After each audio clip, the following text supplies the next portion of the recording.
Hello guys, तो आज हम डिस्कस करने वाले हैं एमटीसी सब्जेक्ट अगर आपका इंग्लिश है तो उसके बारे में। तो चलिए हम शुरू करते हैं। देखिए, इंग्लिश में जो है आपका दो पार्ट है। पहला है महाभारत के बारे में आपको क्वेश्चन पूछ सकते हैं, और दूसरा है बानाभट्ट और कादम्बरी स्टोरी के बारे में पढ़ सकते हैं। देखिए, महाभारत बहुत बड़ा टॉपिक है, तो अगर आप हिंदू है तो आपको तो आता ही होगा, थोड़ा बहुत तो नॉलेज होगा ही। और अगर आपको अभी हम डिस्कस कर लेंगे कादम्बरी का जो भी स्टोरी था वो, और साथ में ये सारे जितने भी क्वेश्चंस हैं उनको करेंगे, ठीक है। तो चलिए हम शुरू करते हैं।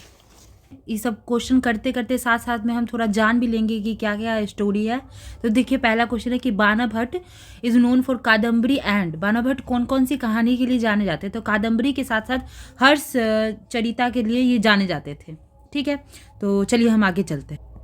अब देखिए अगला क्वेश्चन है कि बानाभट्ट जो है कौन सी सेंचुरी की संस्कृत राइटर है? तो ये जो है 7th सेंचुरी के संस्कृत राइटर है, तो आप ये ध्यान में रखिएगा। अब आगे है कि कादम्बरी जो है कितने पार्ट्स में डिवाइडेड था? तो देखिए, कादम्बरी जो है दो भागों में बांटा गया था। पहला भाग था इसका पूर्व भाग और दूसरा भाग था इसका उत्तर भाग, तो आप ये ध्यान में रखिएगा। चलिए आगे चलते हैं। पहला क्वेश्चन है कि who give the king Shudraka a parrot as a gift in Kadambari? तो देखिए, एक अनटचेबल आदमी था जिसको चंडाला कहते थे, उसने राजा को जो है पैरोट दिया था। आगे चलते हैं। कह रहा है कि Tarapida's wife gave birth to a son named. देखिए, तो इसमें इसका आंसर हो गया सूर्यपिता, ठीक है। अब चलते हैं हम दूसरे क्वेश्चन पे कि महाभारत का वॉर कितने दिन तक चला था? तो ये 18 दिन तक चला था। अब पूछ रहा है कि what was the name of kingdom developed by Pandavas? Pandava ने जो है कौन सा किंगडम बनाया था? तो उन्होंने इंद्रप्रस्थ बनाया था, जो कि अभी दिल्ली है। अब देखिए, running commentary of Mahabharata war was given to Dhritarashtra by. तो इसको जो है संजय ने दिया था, ठीक है। संजय ही को ही जो है दिव्य दृष्टि मिली थी, तो उन्होंने जो है लाइव टेलीकास्ट किया था धृतराष्ट्र के लिए महाभारत का। अब देखिए, पूछ रहा है कि कौन थे फादर भीष्म पितामह के? तो वो थे राजा शांतनु, ठीक है। आगे चलते हैं। अब देखिए, यहाँ पे सबसे फर्स्ट क्वेश्चन है कि गांधारी ने शकुनी को श्राप क्यों दिया था? देखिए, शकुनी जब गांधारी को पता चला ना कि ये जो युद्ध हो रहा है इसका पूरा जो चालबाजी है क्यों स्टार्ट हुआ, ये है शकुनी के मैनिपुलेशन, और उसके बेटे को जो है ना वो दिमाग में गलत चीज़ें भरते गया, पांडु के खिलाफ जो है मतलब गुस्सा, द्वेष, घृणा भरते गया, इस कारण से जो है, और उसके पति के भी दिमाग में भरते गया, इसलिए उसने जो है श्राप दिया था शकुनी को, ठीक है। और इसी के कारण जो है कौरव और पांडव में जो है मतलब कि ईर्ष्या की भावना, झगड़ा हुआ, ये सब हुआ, इसलिए दिया था। पूछ रहा है कि describe the power of Bhim. देखिए, भीम जो थे अपने समय के सबसे ज़्यादा बलवान योद्धा थे, और उन्होंने जो है अपने टाइम में बहुत सारे युद्ध लड़े थे अपने भाइयों के साथ। कहा जाता है कि उनके पास, उनके भुजाओं में जो है हजार हाथियों का जो है बल था, और वो जो है अपने दुश्मनों को हाथों से ही क्रश कर देते थे। तो इतने बलशाली वो थे, और वो जो है मल्ल युद्ध में भी बहुत वो थे, और गदा युद्ध में भी। और उन्होंने जो है मल्ल युद्ध में ही जो है उसको क्या नाम है, दुर्योधन की जो है जंघा तोड़ के उन्होंने उसका वध किया था। अब चलिए, ये जो है माउंटेन्स वगैरह को भी जो है अपने भुजाओं के दम से जो है तोड़ देते थे, कहा जाता है। देखिए, अगला क्वेश्चन है कि भगवान श्री कृष्ण ने द्रौपदी का रक्षण कैसे किया था? देखिए, द्रौपदी को जब घसीट के लाया गया था वहाँ के जो पैलेस था उसके बीच में हॉल में, तो वो कृष्ण कृष्ण चिल्लाने लगी। जब उसे पता चला, उसे फील हुआ कि कब कोई भी उसको जो है रक्षा नहीं कर सकते, तो वो कृष्ण भगवान को याद करने लगी। और पता नहीं कैसे चमत्कार हुआ कि क्या उनका वो जो साड़ी जो खींचा जा रहा था उनके भाई ये युधिष्ठिर दुर्योधन के भाइयों के द्वारा, वो जो है ख़त्म ही नहीं हो रहा था, और बाद में थक के सब जो है हार गए थे, और सभी लोगों का वस्त्र उतर गया था द्रौपदी का वस्त्र उतारते उतारते, और इस प्रकार जो है द्रौपदी का रक्षण श्री कृष्ण ने किया था।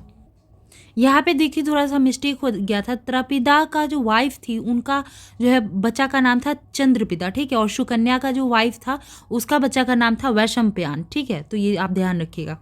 चलिए, अब इसमें पूछ रहा है कि चंद्रपिता और वैशंपायन का जन्म कैसे हुआ था? देखिए, चंद्रपिता जो थे वो वैशंपायन के बीच में रिलेशन कुछ नहीं था। क्या हुआ था कि त्रपिदा और उज्जैनी उनकी वाइफ के बच्चे हुए थे चंद्रपिता, और सुकन्या एक किंग के मिनिस्टर थे, मतलब कि मंत्री थे, उनकी वाइफ के साथ जो है वैशंपायन हुए थे, ठीक है। और क्या हुआ था कि महल में जो है ये दोनों बच्चों को साथ में बड़ा हुआ, ठीक है, बड़ी बड़ी यूनिवर्सिटी में इन्होंने पढ़ा, ये जो है बहुत क्लोज फ्रेंड्स है। और फिर जो है चंद्रपिता जो है युवराज युवराज बने, जो कि मतलब कि क्राउन प्रिंस जिसको बोलते हैं कि आगे चल के वो राजा बनेंगे। और क्या हुआ था कि वो जो है वर्ल्ड कंक्विस्ट मतलब कि वर्ल्ड में घूमे खूब अपना राज्य बड़ा करने के लिए, ठीक है।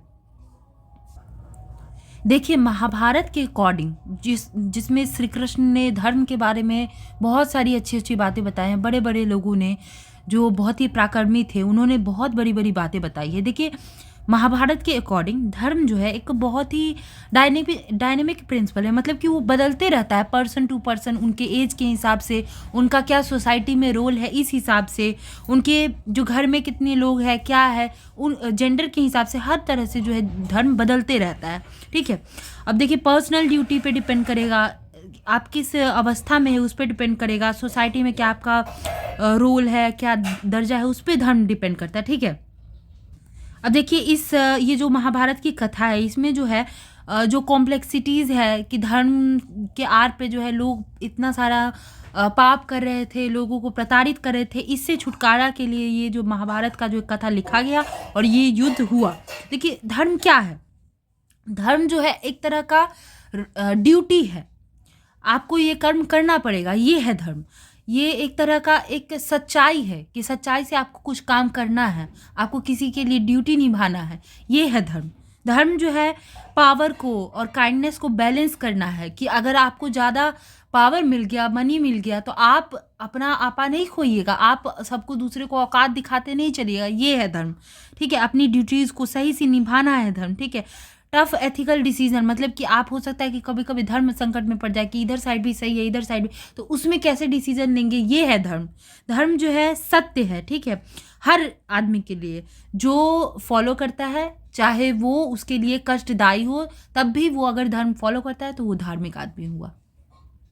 अब देखिए महाभारत में एक ये भी बात कही गई है कि धर्म ही एक ऐसा शक्ति है, फोर्स है, जो लोगों को, सोसाइटी को, किंग को अपने कर्तव्यों से बांध के रखता है, अपने कर्तव्यों को निभाने पे मजबूर करता है। धर्म ही है जो अभी जो है हम लोग फैमिली में रह रहे हैं, नहीं तो बाकी लोगों, बाहर के लोगों की तरह जो है हम लोग भी शादी करते, डिवोर्स लेते, बिना शादी के बच्चे होते, इस तरह का जो है सोसाइटी बन जाता है। लेकिन धर्म के कारण अभी हम लोग सुखी परिवार, एक बैलेंस्ड, एक होता है ना कि कंफर्ट, कि हाँ यार मेरा फैमिली है, मेरे बच्चे हैं, मेरा काम है, मेरी सोसाइटी में कुछ गलत नहीं होगा, इस तरह का जो सेंसेस है ये धर्म के कारण आता है। तो धर्म हर आदमी के लिए अलग अलग है, लेकिन वो किसी को कष्ट न दे ये देखना होगा। और आपको कष्ट हो रहा है तब भी आप धर्म का अगर पालन कर रहे हैं तो आप एक धार्मिक व्यक्ति होंगे। देखिए धृतराष्ट्र जो है महाभारत में एक किरदार है, वो जो थे एक अंधे राजा थे और हस्तिनापुर में वो राज्य करते थे, ठीक है, कौरवास के वो हेड थे। और उनका जो है ना कैरेक्टर जो है ना बहुत ज़्यादा मतलब डुअलिटी भी दिखाता है कि वो फिजिकली तो बहुत स्ट्रांग है, हर तरह की युद्ध क्रिया को वो जानते हैं, हर तरह के युद्ध को वो कर सकते हैं, लेकिन साइकोलॉजिकली मेंटली वो बहुत ही वीक है। अपने बच्चों के लेके उनके हृदय में बहुत ज़्यादा कोमलता है, इस कारण से उनको बहुत आगे चल के कष्ट हुआ था। देखिए फिजिकल ट्रेट की अगर हम बात करें तो वो जो है फिजिकली अपनी भुजाओं में उनके बहुत दम है, वो फिजिकली हर तरह का युद्ध का जो एक्टिविटीज़ होता है वो कर सकते हैं, वो बहुत ही दिमाग के भी तेज थे। देखिए वो जो है ब्लाइंड बॉर्न हुए थे, लेकिन वो जो है ना उनके साथ बहुत ज़्यादा अन्याय भी हुआ था बीच में, लेकिन फिर पांडु के मृत्यु के कारण और उनका जो वनवास के कारण उनको फिर से वो राज्य मिल गया था, लेकिन वो थोड़ी बहुत ईर्ष्या भी उनमें थी। फिर अब देखिए उनका साइकोलॉजिकल ट्रेट देखे तो देखिए वो जो है ना अपने पुत्र दुर्योधन और वो जो 100 पुत्र थे उनके लिए जो उनके पुत्र 100 पुत्र और किंग जो उनका ड्यूटी है किंग की तरह, तो उसमें जो है ना उनका मतलब मन बटा रहता है कि मैं एक असली किंग की तरह रहूं, कि जो योग्य है उसको राज्य दूं, कि अपने पुत्र मुंह में बह जाऊं। अब देखिए उनको वो जो है एक राजा पूरा तरह से नहीं थे, उनका जो है वो अभिषेक भी नहीं हुआ था, राजा अभिषेक भी नहीं हुआ था, इसलिए उनको हक नहीं था कि वो दुर्योधन को जो है राजा बनाए, अगर दुर्योधन और एल्डर ब्रदर भी नहीं था। और एक ये भी प्रॉब्लम थी उनकी साइकोलॉजिकली वीक होने में कि वो जो है अपने ब्रदर इन लॉ जो उनके साले थे शकुनी, उनसे जो है बहुत ज़्यादा इजीली मैनिपुलेट हो जाते थे। वो कुछ भी बात सिखा रहे वो सीख जाते थे कि ये करो वो करो। उन्होंने जो है वो जो क्या बोलते हैं द्रौपदी का जो है वस्त्र हरण उसको भी अलाउड किया था, उन्हें पता था कि क्या होने वाला है, उन्होंने एक बार आवाज़ भी नहीं उठाई कि ये गलत हो रहा है, जबकि उनकी जो पुत्र वधू थी सबके सामने उसको जो है नंगा करने की कोशिश की गई थी। अब देखिए उनका जो स्ट्रगल था वो jealousy, insecurity, strong attachment to Duryodhana, ये सब के कारण उनके लिए बहुत ज़्यादा घातक और क्या बोलते हैं विषैला हो गया था बाद में। इस कारण से उनको बहुत कष्ट हुआ था। अगर वो पहले ही सूझबूझ से काम लेते, भीष्म पितामह की बात मानते, कृष्ण की बात मानते, तो उनको इतना कष्ट नहीं होता। अब देखिए उनका जो डिज़ायर था पावर के लिए, कंट्रोल के लिए, कि वो मेंटेन रखे, उस कारण से जो है ना हस्तिनापुर से उनका जो कंट्रोल था, ग्रिप था, वो ढीला होते चला गया और उनका जो पावर था वो कम हो गया। देखिए अगला क्वेश्चन है कि हमें सिग्निफिकेंस बताना है, महत्व बताना है डाइस गेम का, जो कि महाभारत में हुआ था और इसने जो है कैसे उसका जो खेल है उसको पलट दिया था। देखिए डाइस गेम जो महाभारत में हुआ था वो एक टर्निंग पॉइंट था, जो कि और ज़्यादा क्रोध पांडुपुत्रों के मन में भर दिया था। देखिए पांडुपुत्र को जो है बुलाया गया था हस्तिनापुर में, क्योंकि दुर्योधन जो है जेलस हो गया था इंद्रप्रस्थ की सुंदरता को देख के, उसकी जो ग्लोरियस थी, उसका जो फलीभूत हो रहा था उसको देख के वो जल गया था, तो इसलिए जो है उनको बुलाया वहाँ पे, उसको जो है गेम में ऐसा ऐसा इस तरह से धर्म संकट में डाल दिया ना कि उनको जो है ह्यूमिलिएट होना पड़ा, वो खुद को हार गए, अपनी पत्नी को हार गए और उनको खिला गया पूरा। ठीक है, यहाँ पे क्या किया गया कि यहाँ पे युधिष्ठिर ने अपना धन, अपना राज्य, अपनी फैमिली, अपना जो अपने खुद को जो है उसको जो है खो दिया था, उनके लिए दास के तौर पे वो बन गए थे। क्या होता है कि कौरवों ने क्या किया कि पांडवों को बहुत इंसल्ट किया, फिर क्या किया कि सबसे बड़ा पाप किया उन्होंने कि द्रौपदी को हॉल में बुला के जो है, सभा में बुला के उसको जो है उनकी साड़ी खींची, उनको जो है जंगा पे बिठाने की कोशिश की गई, उनको नंगा करने की कोशिश की गई। देखिए कृष्ण जो है ना उन्होंने द्रौपदी की रक्षा की, ऐसा कहा जाता है, और इस कारण से उनकी रक्षा हुई, नहीं तो वहाँ पे पांडुपुत्र भी हाथ खड़े कर दिए थे और उन लोगों ने उसको धर्म संकट में बांध के वहाँ पे ना भीष्म पितामह ने कुछ कहा, ना धृतराष्ट्र ने कुछ कहा, ना मंत्रियों ने कुछ कहा, ना वहाँ पे जो टीचर्स थे उन्होंने कुछ कहा, ना ही वहाँ पे जो भी बड़े बड़े महान राजा जिनको कहते हैं उन्होंने कुछ कहा। सब जो है मुंह बंद करके खड़े रहे और ये पाप को जो है होते हुए देखा। तो यही था टर्निंग पॉइंट महाभारत में, डाइस गेम। और फिर जो है द्रौपदी को जो है गुस्सा वो हो गई, तब धृतराष्ट्र ने उन्हें 2 या 3 जो है वरदान दिए, तो उन्होंने एक ही वरदान का इस्तेमाल किया और फिर कहा कि पांडवों को जो है छोड़ दिया जाए।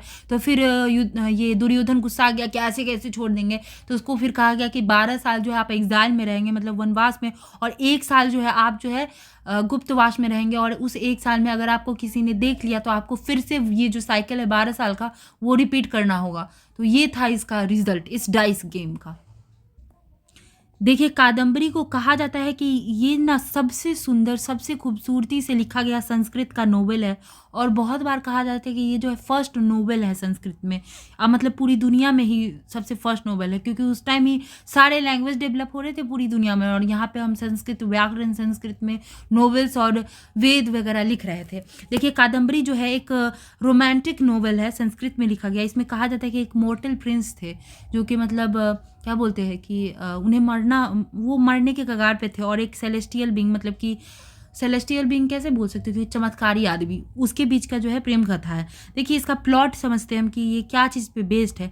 तो इसमें कहा जाता है क्या कि कादम्बरी एक लड़की थी, उसका और एक सेलेस्टियल बीइंग जिसको चंद्रपिदा कहते हैं, चंद्रपिदा जो कि मोर्टल प्रिंस था, और कादम्बरी एक सेलेस्टियल बीइंग थी, मतलब कि चमत्कारी औरत थी, उसके बीच में जो है लव हुआ।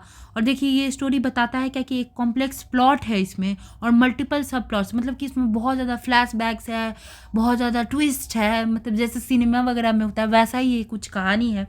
देखिए इसमें जो हीरोइन है कादम्बरी, वो जो है ये जो है ना मिड पॉइंट जो स्टोरी का है, आधा तक जो है कादम्बरी इसमें नहीं आती है, फिर जो है स्टोरी क्या कहता है कि बैकड्रॉप में चलता है। स्टोरी यहाँ पे जो है बैकड्रॉप में चलता है, पीछे का भी कहानी बताता है और आगे का भी कहानी बताते चलता है। देखिए ये स्टोरी जो है नोवेल है एक तरह का, जो कि संस्कृत में लिखा गया था पोएटिक फॉर्म में, मतलब कि कविता के फॉर्म में, वो भी संस्कृत में, समझ रहे हैं आप। मेटाफर्स इसमें यूज़ हुए हैं, मतलब कि जो अलंकार वगैरह होते हैं ना हिंदी में, वो सब इसमें प्रयोग किए गए हैं।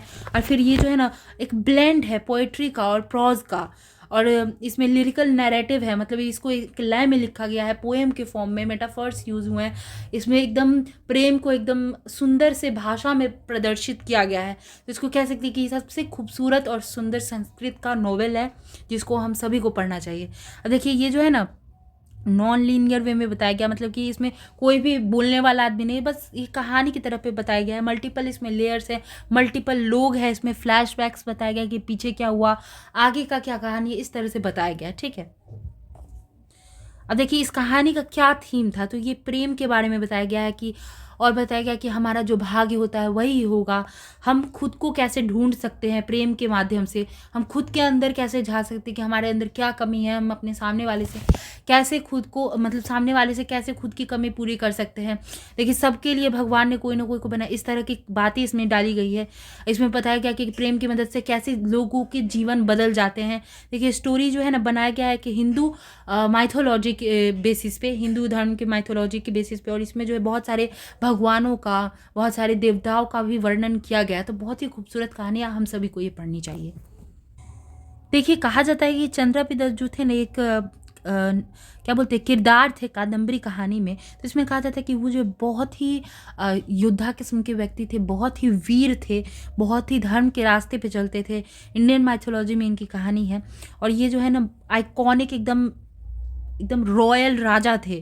ठीक है, ये क्राउन प्रिंस थे। ये जो है राजा क्या नाम है, त्रापिदा, और उनकी पत्नी थी, उनके पुत्र थे ये, और इनके एक दोस्त थे जिनका नाम था वैशंपायन, उनके मंत्री के बेटे थे। तो उनके साथ इनकी पढ़ाई लिखाई हुई थी, और ये जो है अपने ड्यूटी के लिए बहुत ज़्यादा क्या बोलते हैं एकदम कर्मशील थे, बहुत ज़्यादा अपने ड्यूटी से जो है बंधे हुए थे, एकदम धर्म के मांग पे चलते थे। और इनका जो है ये सिम्बलाइज करते थे कि किस तरह से एक राजा को होना चाहिए। और बहुत ही इनका मुख जो है बहुत ही खूबसूरत था, चंद्रमा के समान इनका मुख प्रतीत होता था। तो यही है इनका कैरेक्टरिस्टिक स्केच। देखिए दोस्तों ये जो है ख़त्म हो चुका है। आपको इन सारे क्वेश्चन में से ना ज़रूर 60 से 70% क्वेश्चन जो है धरा जाएगा, और जितना मैंने बताया ना तो उसके बेसिस पे भी और अगर आपको क्वेश्चन पूछेगा तो आप वो बना सकते हैं। ठीक है, उतना भी टफ क्वेश्चन नहीं आएगा, और यही सब है इंग्लिश में, आपको और कुछ पढ़ने की ज़रूरत नहीं है। ठीक है, बाय। और हाँ, अगर आपको और कोई सब्जेक्ट के लिए चाहिए होगा तो आप कमेंट करिएगा, मैं कोशिश करूँगी कि जल्द से जल्द आपके लिए वीडियो बनाया जाए। ठीक है, प्रणाम।